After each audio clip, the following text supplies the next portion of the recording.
Get your ghetto ass away from here. This is for real people. Officer Marcus Webb's words slice through the morning air as he confronts a black woman in an expensive business suit outside the courthouse. Before she can respond, he grabs her arm. "Officer, I belong here." Amelia Richardson begins calmly. "Like hell you do." Webb signals his partner with a sharp whistle. "Collins, help me remove this trash." Both officers seize her arms and drag her backward across the concrete.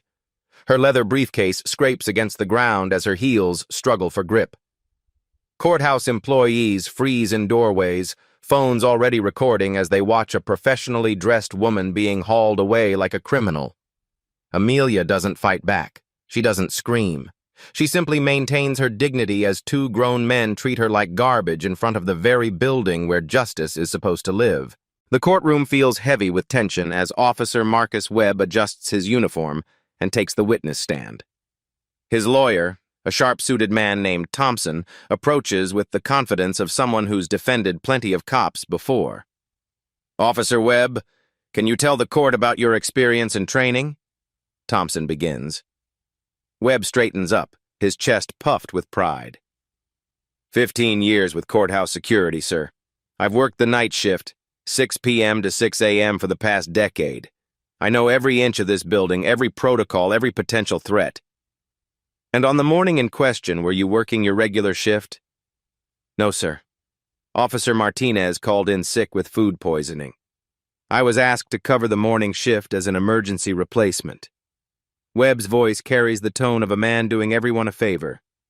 I've only worked mornings maybe 5 times in my entire career. Thompson nods sympathetically. So you weren't familiar with the daytime personnel and routines? Exactly. The night shift is different. We deal with cleaning crews, maintenance, and emergency repairs.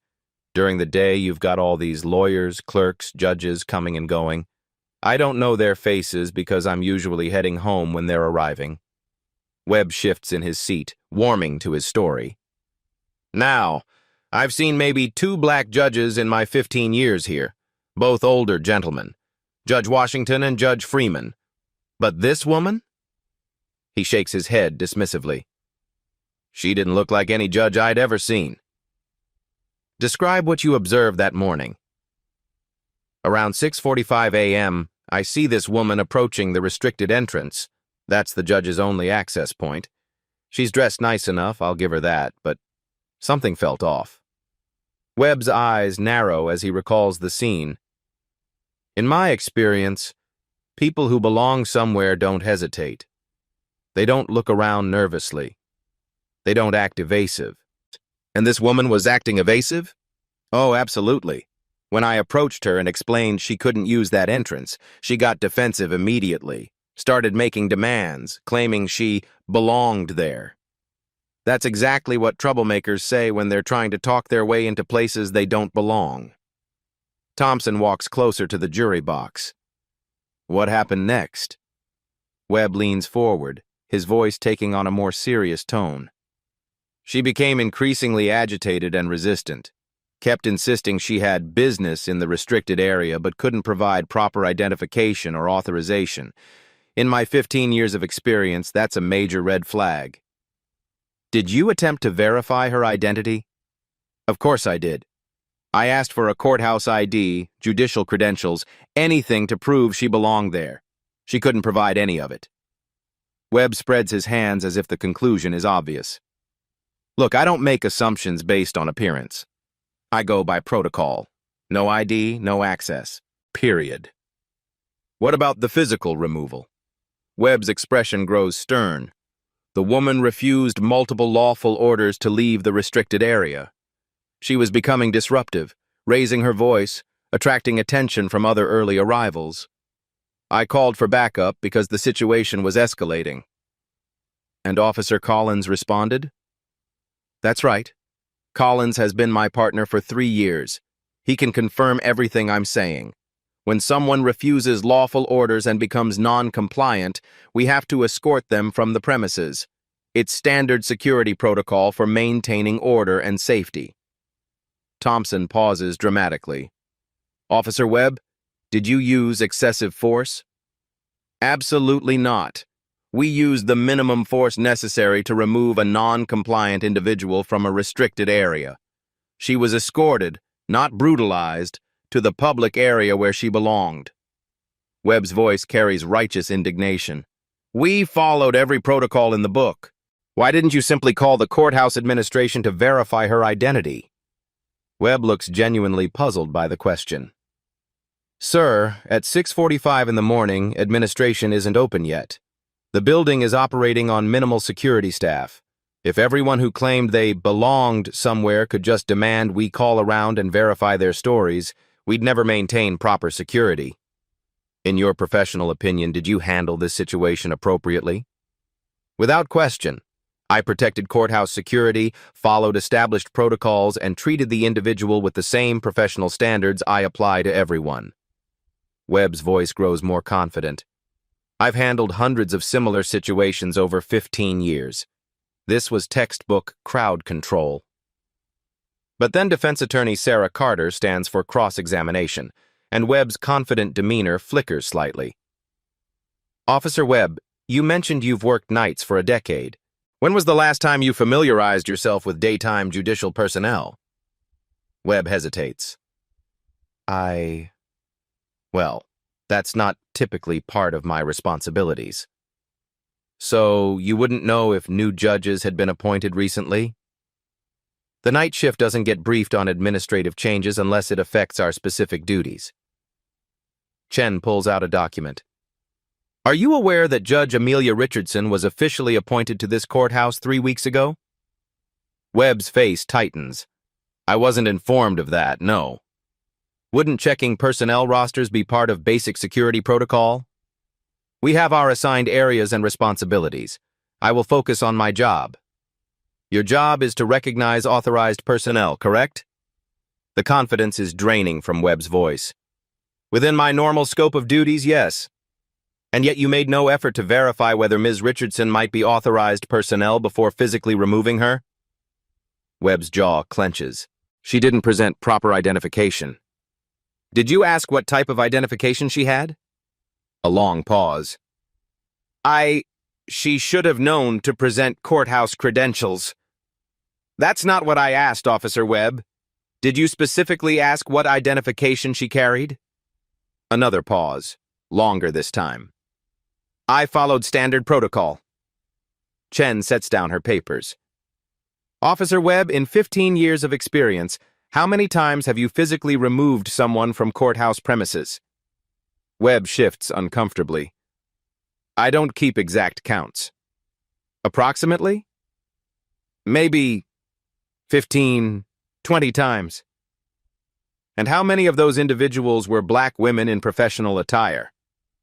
Thompson objects, but the damage is visible on Webb's face. The confident officer who began his testimony now looks like a man realizing his story has holes he hadn't considered. Chen continues relentlessly. You testified that you don't make assumptions based on appearance.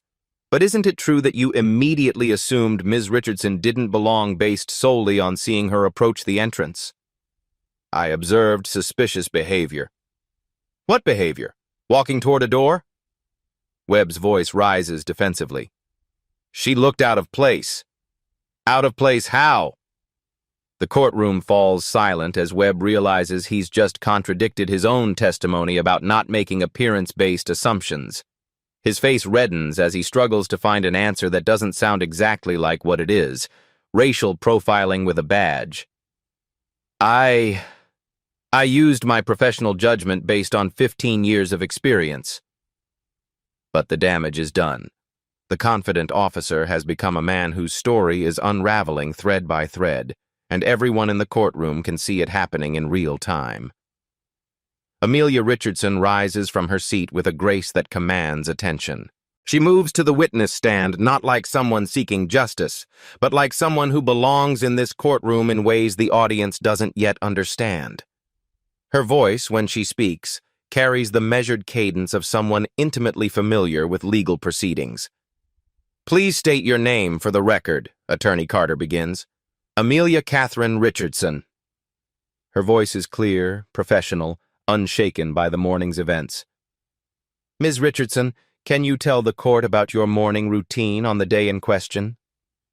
Amelia adjusts her posture slightly, her hands folded calmly in her lap. "I arrived at the courthouse at approximately 6:45 a.m., as is my usual practice. I prefer to arrive early to review my morning preparation and ensure everything is properly organized for the day ahead." "Your morning preparation?" "Yes. I have specific procedures I follow before beginning my daily responsibilities. It requires quiet time to review case materials, check scheduling, and mentally prepare for the tasks ahead." The way she speaks about procedures and scheduling suggests someone with significant authority over their own agenda. "And why did you choose to use the main entrance that morning instead of other entrances?" Amelia's expression shows a flicker of frustration, quickly controlled. "The electronic access system was malfunctioning. My usual entry point wasn't operational, so I was forced to use the main entrance. It was inconvenient, but I assumed it would be a minor delay." "Your usual entry point?" "Yes. I typically use a more private access route that allows me to reach my work area without navigating through the public areas of the building." She pauses meaningfully. "Privacy and efficiency are important when you have significant responsibilities." Chen moves closer to the witness stand. "Describe your interaction with Officer Webb." Amelia's composure never wavers, but her voice carries subtle steel. "Officer Webb approached me with immediate hostility. Before I could explain my presence, he made degrading assumptions about why I was there. His language was not just unprofessional, it was deliberately dehumanizing." "Can you be more specific?" "He called me ghetto trash and told me to find the welfare office. When I attempted to explain that I belonged there, he became increasingly aggressive and dismissive." Amelia's tone remains controlled, but the hurt is audible beneath the professionalism. "Officer Webb never asked for my identification. He never inquired about my purpose. He simply decided, based on looking at me, that I had no legitimate reason to be there." "What happened when you tried to explain?" "I remained calm and attempted to de-escalate the situation. I told him I had business there and belonged in the building. His response was to signal for backup and treat me as a threat." Amelia's eyes flash with controlled anger. "I was dragged across concrete like a criminal while my colleagues watched from windows and doorways." The courtroom stirs at the word colleagues, though its significance isn't immediately clear to most observers. "Did you resist the officers?" "Absolutely not. Despite the humiliation and physical discomfort, I maintained my dignity. Resisting would have only escalated an already inappropriate situation." Her voice carries the authority of someone accustomed to making decisions under pressure. Sometimes the most powerful response to injustice is to remain composed and let the truth speak for itself. Chen walks toward the jury. "Ms. Richardson, you mentioned you had business at the courthouse that morning. Can you elaborate?" Amelia pauses, choosing her words carefully. "I had professional obligations that required my presence at precisely 9 a.m. These obligations involve significant responsibilities that affect multiple people's lives and require extensive preparation." "And these obligations were scheduled in advance?" "Yes, for several weeks. My morning schedule is typically planned far in advance due to the nature of my work. Missing or being late for these obligations would have serious consequences for many people." "What type of work requires such precise scheduling?" Another meaningful pause. "Work that involves making decisions that affect people's futures. Work that requires absolute punctuality and thorough preparation. Work that demands both legal expertise and moral authority." The way she describes her work suggests something far more significant than a typical courthouse employee, though she's careful not to reveal too much. "Ms. Richardson, you seem very familiar with courthouse procedures and protocols. Can you explain why?" "I've spent considerable time in courtrooms throughout my career. I understand how these institutions function, what's expected of personnel, and how security should properly balance safety with respect for individuals' rights." Her knowledge goes deeper than that of a typical visitor or even attorney. And in your experience, was Officer Webb's behavior appropriate? Amelia's voice becomes firmer. Officer Webb violated every principle of professional security. He made assumptions based on prejudice, failed to follow basic verification procedures, and escalated a situation that required only simple communication. She pauses, her legal expertise showing. More importantly, he failed to recognize that true security comes from treating all people with dignity while properly verifying credentials. Did his actions affect your ability to fulfill your professional obligations? Significantly. The incident delayed my arrival to my work area and caused unnecessary stress before I needed to perform duties requiring complete focus and clear judgment. The weight in her voice suggests these duties are more important than anyone realizes. Thompson, Webb's attorney, begins his cross-examination with skepticism. Ms. Richardson, isn't it true that you could have avoided this entire situation by simply presenting identification? Amelia's response is measured but pointed. I should not have been required to prove my right to exist in a public building. Officer Webb never asked for identification. He made assumptions and acted on prejudice. But surely you understand security concerns? I understand security very well. I also understand the difference between legitimate security measures and discriminatory harassment. Her voice carries the authority of someone who's made such distinctions professionally. You claim to have professional obligations at 9 a.m. What exactly is your profession? Amelia meets his gaze steadily. I work in the justice system, ensuring that legal proceedings are conducted fairly and according to law. That's rather vague. Are you an attorney? A slight smile crosses Amelia's face. My role in the justice system requires extensive legal knowledge, yes. But you're not answering the question directly. I'm answering as precisely as the question allows.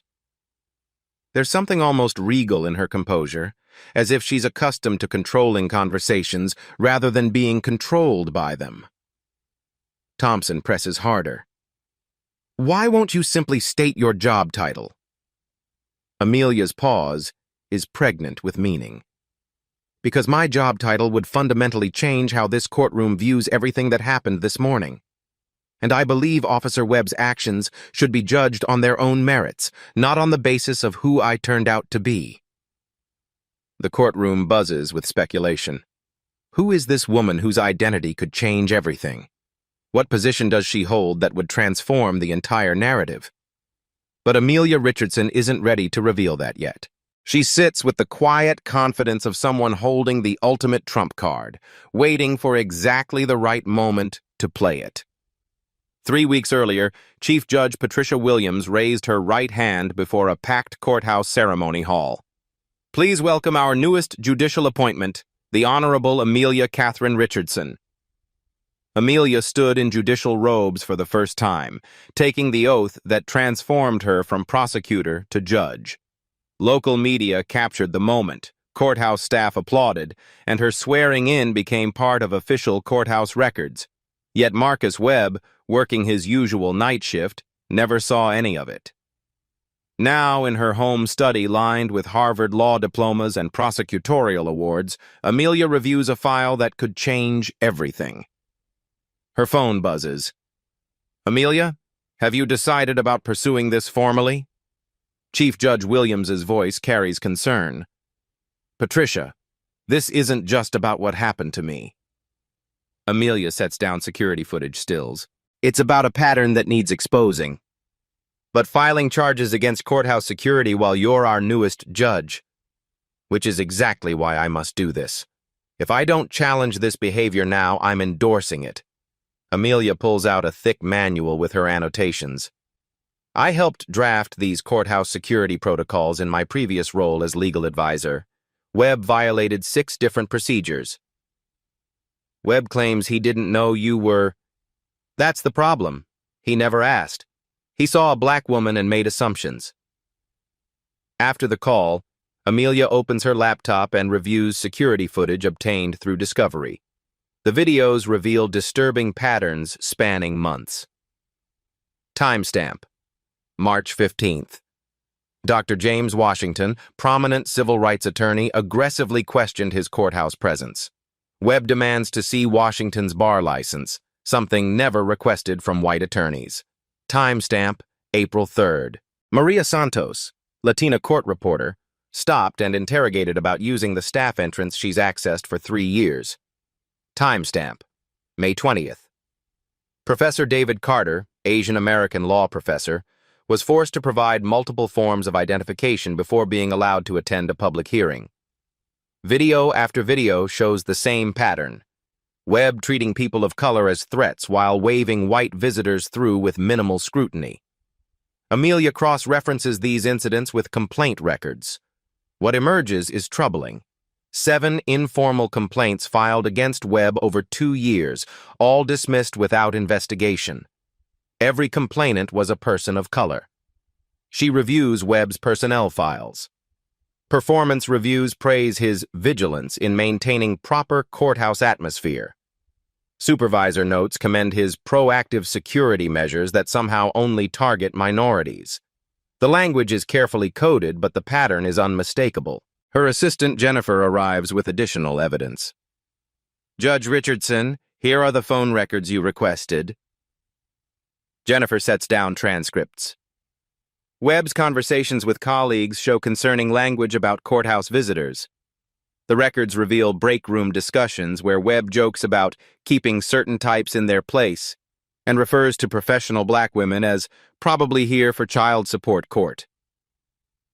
Training records show Webb hasn't attended diversity or civil rights education in 5 years, Jennifer continues.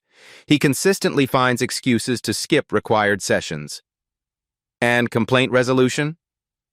All security complaints are reviewed by Sergeant Morrison, Webb's supervisor and personal friend for 12 years. No independent oversight exists. Amelia studies the evidence methodically. Audio recordings capture Webb using racial slurs in the courthouse break room. Witness statements from courthouse employees describe a pattern of discriminatory behavior spanning years. Security footage shows Webb's double standard in action: courtesy for white visitors, suspicion for everyone else. The most damning evidence comes from Webb's own incident reports. His language reveals his mindset, describing professional black women as aggressive and non-compliant for simply existing in courthouse spaces, while characterizing similar behavior from white individuals as assertive or confident. She discovers Webb's history includes 2 previous excessive force complaints, both involving black defendants' family members, both dismissed with minimal review. As Amelia organizes the evidence, the scope becomes clear. This isn't about one officer's bad morning. It's about institutional racism hiding behind security protocols enabled by supervisors who value keeping the peace over protecting civil rights. She looks at her swearing-in photo, remembering her oath to uphold justice impartially. Tomorrow offers the chance to prove those weren't empty words. The irony strikes her. Webb's actions that morning will expose the very system that protected him for years. His assumption that she was powerless will ultimately reveal just how powerful she really is. But more importantly, this case will ensure that no one else endures what she experienced, being dragged away from their own workplace simply for existing while black. Justice, Amelia realizes, sometimes comes through the most unexpected reversals of power. Attorney Sarah Carter approaches the evidence table with the confidence of someone holding dynamite. She lifts a tablet displaying security footage that will shatter Officer Webb's carefully constructed narrative. "Your Honor, I'd like to present Exhibit A, courthouse security footage from the past 6 months, showing Officer Webb's interactions with various courthouse visitors." The courtroom's large screen flickers to life. The first video shows a timestamp from 3 months earlier. Dr. James Washington, a distinguished black attorney in an expensive suit, approaches the courthouse entrance carrying a briefcase identical to Amelia's. Webb's voice crackles through the speakers. "Hold up there, sir. Where do you think you're going?" Dr. Washington stops politely. I'm here for the Morrison hearing. I'm counsel for the defense. I'm going to need to see some identification. Can't be too careful these days. The footage shows Webb examining Dr. Washington's bar license, driver's license, and business cards for nearly 5 minutes, while a white attorney walks past unchallenged. Webb's body language is identical to his interaction with Amelia: aggressive posturing, dismissive gestures, treating a respected professional like a potential threat. Can you explain this interaction, Officer Webb? Carter asks. Webb shifts uncomfortably. That was standard security protocol. We verify credentials for everyone. Chen clicks to the next video. Same day, 20 minutes later.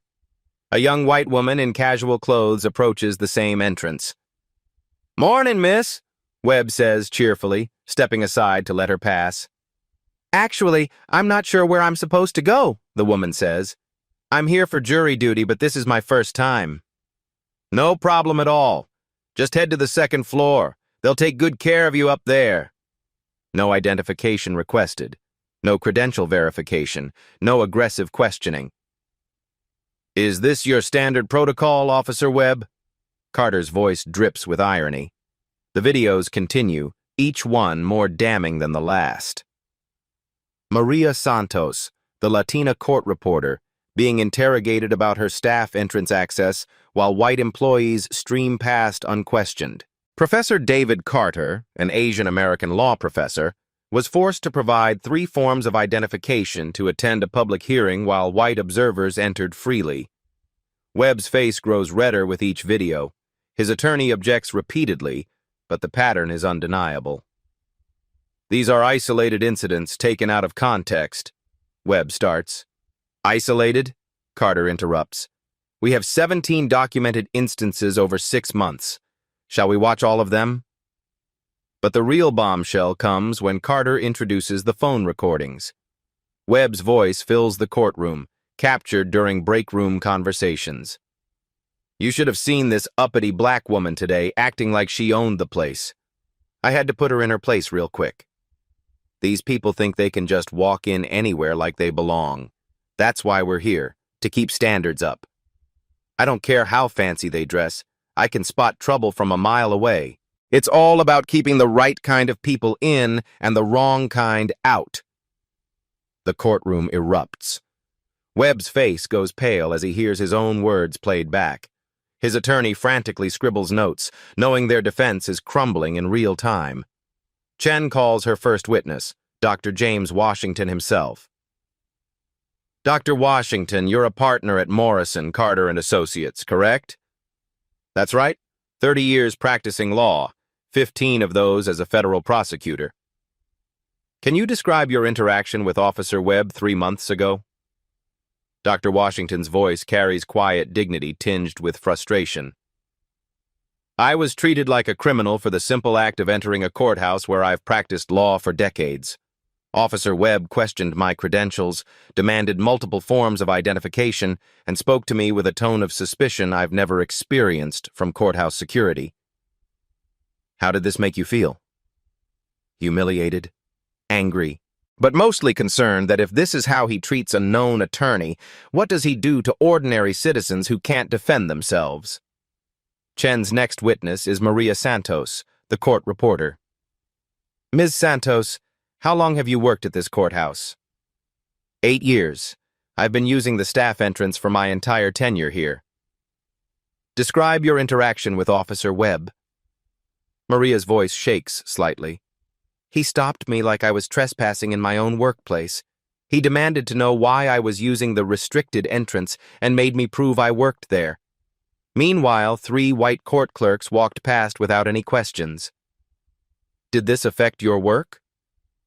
"I was late to a deposition because of the delay. But worse, I felt like I had to justify my existence in a place where I've worked professionally for nearly a decade." The pattern becomes undeniable as witness after witness testifies to identical treatment. Each person of color stopped, questioned, and was forced to prove their legitimacy while white courthouse visitors passed freely. Chen introduces Webb's training records next. Officer Webb, when was your last diversity training session? It's been a while. 5 years, according to these records. You've missed 17 mandatory sensitivity training sessions, claiming schedule conflicts each time. My shift makes it difficult. Yet you managed to attend firearms training, overtime certification, and 3 professional development seminars during the same period. Webb has no answer. The most devastating evidence comes from Sergeant Morrison, Webb's supervisor, called as a hostile witness. Sergeant Morrison, how many complaints have been filed against Officer Webb in the past 2 years? Morrison squirms. I'd have to check the exact number. I'll help you. 7 formal complaints, all from people of color, all dismissed without investigation. Can you explain this pattern? Officer Webb is a good officer. Sometimes people misunderstand standard security procedures. Misunderstand? Or do you mean they correctly understand discriminatory treatment disguised as procedure? Chen presents Morrison's own evaluation notes. Webb shows excellent judgment in identifying potential security risks and maintains high standards for courthouse access. When you wrote identifying potential security risks, what did you mean? Morrison's pause speaks volumes. People who seem out of place. And how do you determine who seems out of place in a public courthouse? Another telling pause. Professional judgment based on experience. Experience that somehow only flags people of color as suspicious? The courtroom buzzes as the institutional nature of the problem becomes clear. This isn't just one rogue officer. It's a system that has enabled and protected discriminatory behavior for years. Chen's final piece of evidence is a statistical analysis prepared by a civil rights expert. The numbers are staggering. Webb stops and questions people of color at a rate 13 times higher than white visitors. He requests additional identification from minorities 89% of the time versus 3% for white individuals. Physical altercations occur only with people of color. These statistics don't lie, Carter tells the jury. They reveal a clear pattern of racial profiling that has been enabled, protected, and rewarded by a broken system. Webb's attorney attempts damage control during the redirect. Officer Webb, do you consider yourself a racist? Absolutely not.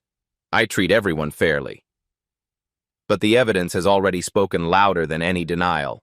The videos, recordings, statistics, and witness testimony create an overwhelming picture of systematic discrimination hiding behind the badge. As the evidence presentation concludes, the courtroom understands they've witnessed something bigger than one morning's incident. They've seen how institutional racism operates in plain sight, protected by those in power and enabled by a culture of willful blindness. Webb sits at the defendant's table, no longer the confident officer who began this trial.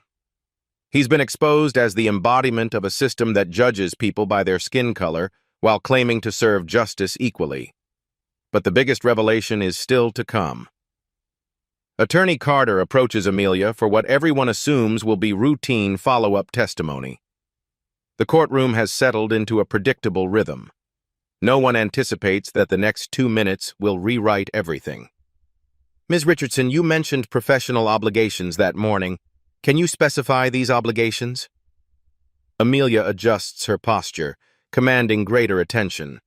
Her voice carries new authority.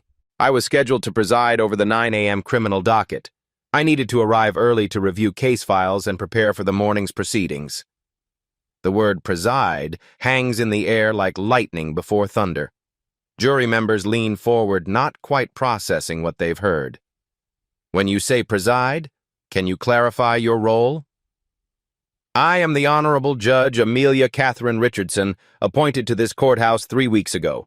I was arriving to perform my duties as presiding judge of Criminal Court Division C. The courtroom explodes. Gasps echo from the gallery. Jury members' mouths fall open. Webb's face drains of color as the magnitude crashes over him. His attorney drops his pen, staring in disbelief. Judge Martinez pounds his gavel repeatedly. Order! Order in this courtroom! Court Clerk Janet Morrison stands shakily. Your Honor, Judge Richardson was indeed scheduled for the 9 a.m. criminal docket that morning. She was supposed to be in this very courtroom. The irony hits like a physical force. Webb prevented a judge from entering her own courthouse to preside over her own courtroom. The woman he dragged across concrete and called ghetto trash outranks everyone except the chief judge. Webb's world crumbles visibly. His hands shake as he realizes he didn't just assault a citizen, he assaulted a sitting judge. His 15 years of experience failed to recognize the newest judiciary member. His trained eye for troublemakers missed one of the building's most important people. Judge Richardson wasn't visiting the courthouse, Carter continues, savoring each word. She was reporting to work, to her job as a judge in the very system Officer Webb claimed to protect. The revelation recontextualizes every piece of evidence. Those professional obligations, sentencing hearings and criminal trials, her courthouse familiarity. She helped write the procedures. Her calm authority? She's trained to make life-changing decisions under pressure. Webb's attorney whispers frantically, but Webb seems catatonic. The confident officer has been replaced by a man confronting career-ending reality. Judge Richardson, how did Officer Webb's actions affect your judicial duties? Amelia's response carries judicial weight. The criminal docket was delayed 45 minutes while I recovered from the altercation and changed into judicial robes. Defendants in custody waited in holding cells because Officer Webb decided I didn't look like I belonged in my own workplace. Real consequences emerge. Defendants, victims, families affected because Webb's prejudices prevented a judge from working. Did you consider revealing your identity during the incident? I shouldn't have to prove my worth to exist in public spaces. Officer Webb's behavior should be judged on its merits, not on who I turned out to be. Amelia pauses meaningfully. Every person deserves dignity, regardless of position or power. Stunned silence fills the courtroom as Webb's mistake's full scope sinks in. He didn't just assault a citizen, he assaulted a judge. He didn't just make a professional error, he committed a federal crime against the judiciary. He didn't just embarrass himself, he embarrassed the entire courthouse before its newest judge. Webb finally speaks, voice barely audible. I didn't know. No, Amelia responds with quiet steel. You didn't ask. You saw a black woman and assumed she didn't belong. Your 15 years of experience taught you everything except basic human dignity. The revelation transforms everything. What began as a civil rights case has become unprecedented. A sitting judge seeking justice for her own assault by courthouse security. The power dynamic hasn't just shifted, it's completely inverted. Officer Marcus Webb, who dragged Judge Amelia Richardson from her own courthouse, now sits seeking mercy from the very system he claimed to protect. The hunter became the hunted, and justice revealed its ultimate irony. The woman he thought powerless holds more power than he ever imagined. The revelation that Amelia Richardson is a sitting judge has shattered Webb's defense. But the legal proceedings must continue. Judge Martinez calls for a brief recess to allow emotions to settle, but when court reconvenes, the atmosphere has fundamentally changed. Everyone now understands they're witnessing something unprecedented. A federal judge pursuing justice for her own assault by courthouse security. The power dynamics have not just shifted, they've been obliterated and rebuilt entirely. Attorney Carter approaches Webb for cross-examination with renewed purpose. Webb, who began this trial with swagger, now looks like a condemned man awaiting execution. Officer Webb, you've just learned that you physically assaulted a sitting federal judge. How does that make you feel? Webb's voice cracks. I'm devastated. I had no idea. You had no idea because you never asked. You saw a black woman and immediately assumed she was a threat, correct? No, that's not... Officer Webb, in your 15 years of experience, how many white women have you physically dragged from courthouse premises? Webb's attorney objects, but Judge Martinez allows the question. Webb's silence speaks volumes. I'll take that as 0. How many black women? Another crushing silence. The record shows 5, including Judge Richardson. Can you explain this pattern? Webb's face reddens. Each situation was different. Different how? Different skin color triggering different responses? I don't see color. Officer Webb, you just physically assaulted a federal judge because you don't see color? You prevented her from entering her own workplace because you're colorblind? The courtroom watches Webb squirm as his standard defenses crumble under the weight of reality. Chen pulls out Webb's personnel file. Your training records show you've missed 17 mandatory diversity sessions. Why? Schedule conflicts. Yet you attended every firearms training, overtime certification, and professional development seminar during the same period. It seems you only have schedule conflicts with learning about civil rights. Webb has no answer. Officer Webb, do you believe Judge Richardson looked like a criminal that morning? The situation was confusing. Confusing? A professionally dressed woman carrying an expensive briefcase approaching a courthouse entrance confused you? Without proper identification. You never asked for identification. You immediately assumed she didn't belong. Isn't that correct?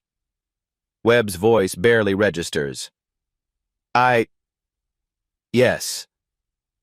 The admission hangs in the air like a death knell. Webb has just confessed to exactly what everyone suspected. He judged Judge Richardson based solely on her appearance. Chen presses her advantage. Officer Webb, what specifically about Judge Richardson made you think she was a threat? Webb's mouth opens and closes without sound. Any answer he gives will expose his racial bias. Was it her expensive suit? Her professional demeanor? Her calm voice? What about Judge Richardson screaming welfare case to you? I made an error in judgment. An error in judgment, or a revelation of your true beliefs about black women? Webb's attorney objects desperately, but the damage is complete. Webb has been exposed not just as a racist, but as someone whose racism is so ingrained he assaulted a federal judge without a second thought. Chen delivers the final blow. Officer Webb, Judge Richardson spent 15 years as a prosecutor before her judicial appointment. She's put more criminals behind bars than you've ever encountered, yet you saw her as the criminal. Why? Webb breaks completely. I don't know. She didn't look like... Like what, Officer Webb? Like a judge? What does a judge look like in your mind? The question echoes through the courtroom as Webb realizes he's just admitted that his mental image of authority doesn't include black women. Officer Webb, do you believe you're fit to serve in courthouse security? I've served honorably for 15 years. You just assaulted a federal judge.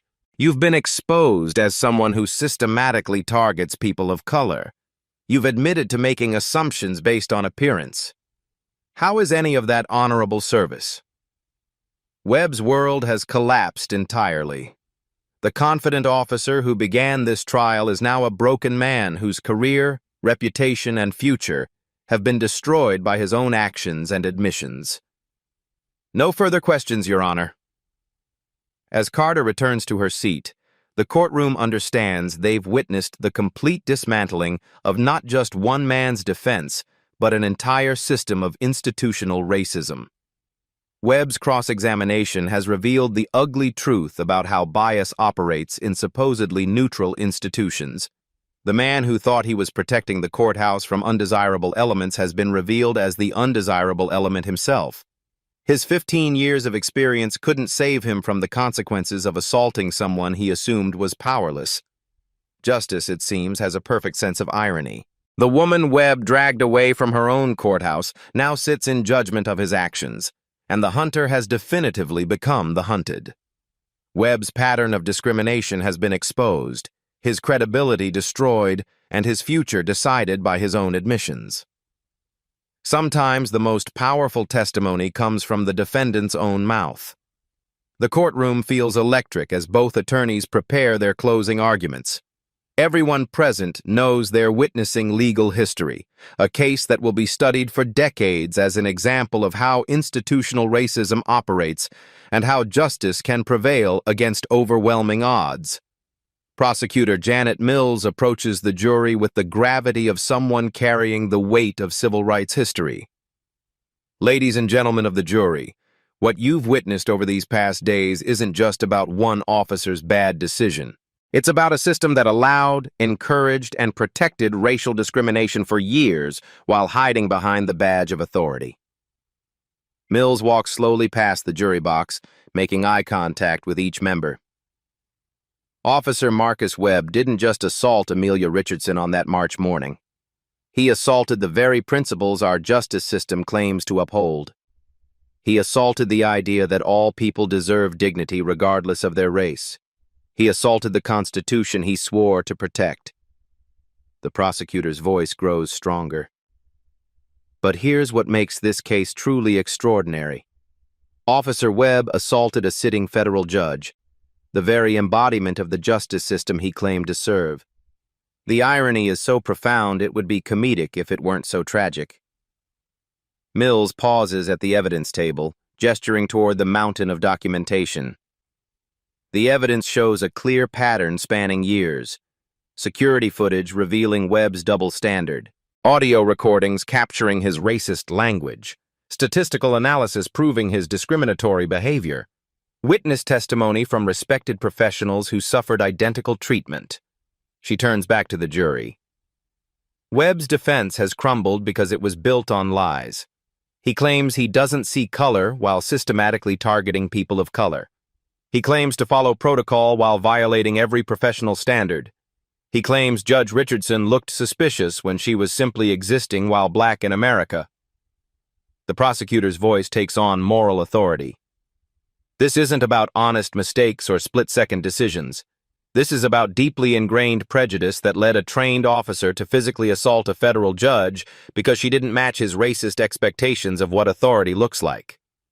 Mills approaches Webb's table, speaking directly to him. Officer Webb, your 15 years of experience taught you everything except the most basic lesson, that human dignity isn't determined by skin color. Your badge gave you authority, but you used it to oppress rather than protect. She returns to face the jury. Judge Richardson could have revealed her identity immediately. She could have ended this incident with 2 words. I'm Judge Richardson. But she didn't, because she understood something Webb never learned, that justice means everyone deserves dignity, not just those with power. Mills's voice builds to crescendo. Webb violated federal civil rights laws.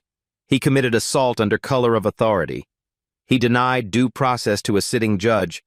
But most importantly, he betrayed the oath he took to serve and protect all citizens equally. Find him guilty. Send a message that badges don't grant license to discriminate. Show that our justice system protects everyone, especially when everyone includes the judges themselves. Webb's attorney Thompson rises for what everyone knows is an impossible defense. Ladies and gentlemen, my client made mistakes. I won't pretend otherwise. But Officer Webb isn't the monster the prosecution portrays. He's a man who served faithfully for 15 years and made a terrible error in judgment. Thompson's voice lacks conviction as he continues. Yes, Officer Webb should have asked for identification. Yes, he should have recognized Judge Richardson. But at that moment, working an unfamiliar shift, dealing with a malfunctioning security system, he made split-second decisions based on limited information. The defense feels hollow even as Thompson speaks. We ask for your mercy. Not because Officer Webb's actions were right, but because good people sometimes make catastrophic mistakes. A guilty verdict will destroy not just his career, but his family and future. Thompson sits down knowing his argument has failed before it began. Judge Martinez takes control for final instructions. Members of the jury, you must decide whether Officer Webb's actions constitute federal civil rights violations, assault under color of law, and denial of due process. The evidence is clear, the law is settled, and the facts are undisputed. The jury deliberates for exactly 47 minutes, barely enough time to elect a foreman and take a formal vote. When they return, the foreman's voice rings with conviction. On the charge of civil rights violations under color of law, guilty. On the charge of assault and battery, guilty. On the charge of denial of due process, guilty. Webb collapses in his chair as his attorney pats his shoulder helplessly. 15 years of career destroyed by minutes of prejudice. Judge Martinez delivers immediate consequences. Officer Marcus Webb, you have been found guilty of federal crimes that strike at the heart of our justice system. You used your authority to oppress rather than protect, discriminated based on race while hiding behind your badge, and assaulted a federal judge because your prejudices blinded you to her humanity. The judge's voice carries judicial authority. You are hereby sentenced to 18 months in federal prison, followed by 2 years supervised probation. You are permanently barred from law enforcement and must complete 200 hours of community service with civil rights organizations. Additionally, this courthouse will implement the Richardson Protocol, mandatory bias training, independent oversight of security complaints, and zero tolerance for discriminatory behavior. Webb is led away in handcuffs, the confident officer replaced by a convicted felon whose racism destroyed everything he claimed to protect. As the courtroom empties, Judge Richardson sits quietly, knowing that justice has been served not through revenge, but through the very system Webb tried to corrupt. The woman he dragged across concrete has ensured that no one else will suffer the same humiliation. Power, wielded properly, protects the powerless. Sometimes justice requires judges to seek justice for themselves. 6 months after the verdict, the transformation is remarkable. Marcus Webb walks through Valley Plaza Mall in his security guard uniform, checking doors and watching for shoplifters. The man who once wielded federal authority now earns minimum wage protecting discount stores. His law enforcement career ended the moment he dragged a federal judge across courthouse concrete. Webb's nights are spent in community service at the Martin Luther King Jr. Civil Rights Center, where he faces the people his actions hurt. Former colleagues cross the street to avoid him. His pension is gone, his reputation destroyed, his future limited to whatever work he can find with a federal conviction record. The irony follows him everywhere. The officer who thought he was keeping undesirable elements out of the courthouse has become an undesirable element himself. Meanwhile, Judge Amelia Richardson has become a national symbol of dignity and resilience. Her story has been featured in Time magazine, The Washington Post, and countless civil rights publications. She didn't seek fame, but her courage in pursuing justice has inspired millions. The Richardson Protocol, implemented nationwide, has revolutionized courthouse security. Independent oversight committees now review all discrimination complaints. Mandatory bias training occurs quarterly, not annually. Security personnel face immediate suspension for discriminatory behavior, and victims have direct access to civil rights attorneys. The numbers speak for themselves. Discrimination complaints in courthouses have increased by 40%, not because discrimination is rising, but because people finally believe their voices will be heard. Investigation rates have jumped from 12% to 89%. Accountability has replaced cover-ups. Judge Richardson's influence extends far beyond security protocols. She's become the youngest person ever appointed to the Federal Civil Rights Commission, where she advocates for systemic justice reform. Her legal scholarship on institutional racism is studied in law schools nationwide. But perhaps most importantly, her story has changed how people think about power and prejudice. The woman Webb saw as powerless revealed herself as one of the most powerful people in the building. His assumptions about who belongs in positions of authority cost him everything. Today, Judge Richardson presides over her courtroom with renewed purpose. Every decision she makes honors those who suffer in silence, who endure discrimination without recourse, who are judged by their appearance rather than their character. The leather briefcase she carried that morning now sits in the Smithsonian's Civil Rights Museum, a symbol of how dignity can triumph over prejudice. Visitors read the placard. This briefcase belonged to Judge Amelia Richardson when she was assaulted by courthouse security for looking suspicious. It reminds us that justice sometimes requires judges to seek justice for themselves. Webb's story serves as a cautionary tale in law enforcement academies nationwide. Recruits study his case to understand how quickly prejudice can destroy careers and lives. The lesson is clear. Badges grant authority, but character determines how that authority is used. Stories like Judge Richardson's happen more often than we'd like to admit, but most never make headlines. Most victims don't have the power to fight back. Most injustices go unrecorded, unpunished, and unchanged. That's why sharing these stories matters. That's why your voice matters. If this story moved you, hit that like button. Share it with someone who needs to see that dignity always wins in the end.